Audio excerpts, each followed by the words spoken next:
नांदणीचे सुप्रसिद्ध कुर्डे food mart घेऊन आले आहे खास नवीन वर्षानिमित्त कुर्डे उत्पादनावर भरघोस सूट।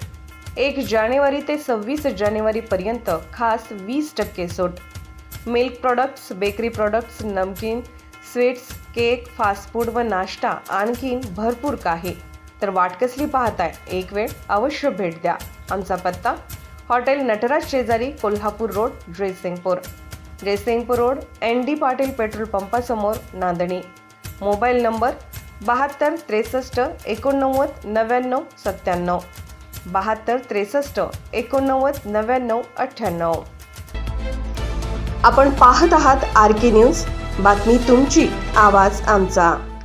आंबेडकरी समाजाच्या ठिय्या आंदोलनाला शिवसेना ठाकरे गटाच्या वतीने जाहीर पाठिंबा।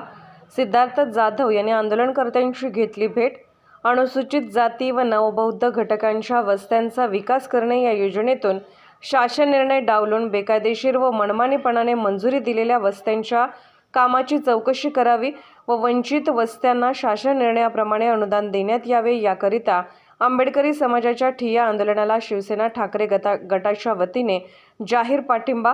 शिवसेना नेते सिद्धार्थ जाधव यांनी आंदोलनकर्त्यांची भेट घेतली। यावेळी समस्त आंबेडकरी समाज नेते सचिन कांबळे, मालगावचे उपसरपंच तुषार खांडेकर, स्वप्नील बनसोडे, राजकुमार कांबळे, अरविंद कुरणे, प्रवीण सरवदे, महेंद्र कांबळे, जयंत मगरे, परशुराम बनसोडे उपस्थित होते। मी सचिन कांबळे, बोलवडगावचा माजी उपसरपंच, आता विद्यमान ग्रामपंचायत सदस्य। समस्त आंबेडकरी समाज सांगली जिल्ह्याच्या वतीनं जिल्हा परिषद समाज कल्याण विभागाकडून जिल्ह्यातील ग्रामपंचायतीकडून पंचवार्षिक बृहत आराखडा तयार करून पंचायत समितीमार्फत जिल्हा परिषद समाज कल्याण विभागाकडे सन 19-20 साली सादर झालेला होता। तो आराखडा सन 19-20 ते सन 23-24 पर्यंत हा आराखडा चालणार आहे।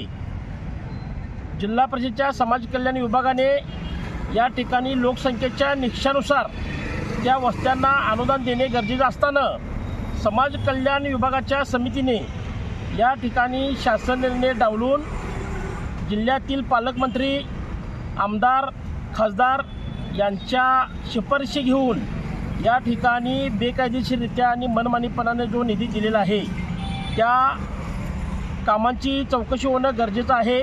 अशा पद्धतीचं निवेदन आम्ही माननीय मुख्य कार्यकारी अधिकारी जिल्हा परिषद सांगली यांना ऑगस्ट महिन्यामध्ये दिलेलं होतं आणि ज्या जिल्ह्यातील 346 वस्त्यांना 5 वर्ष झालं तरीसुद्धा 1 रुपयासुद्धा अनुदान दिलं गेलेलं नाही, त्या वस्त्यांना तात्काळ अनुदान देण्यात यावं शासन निर्णयाप्रमाणे।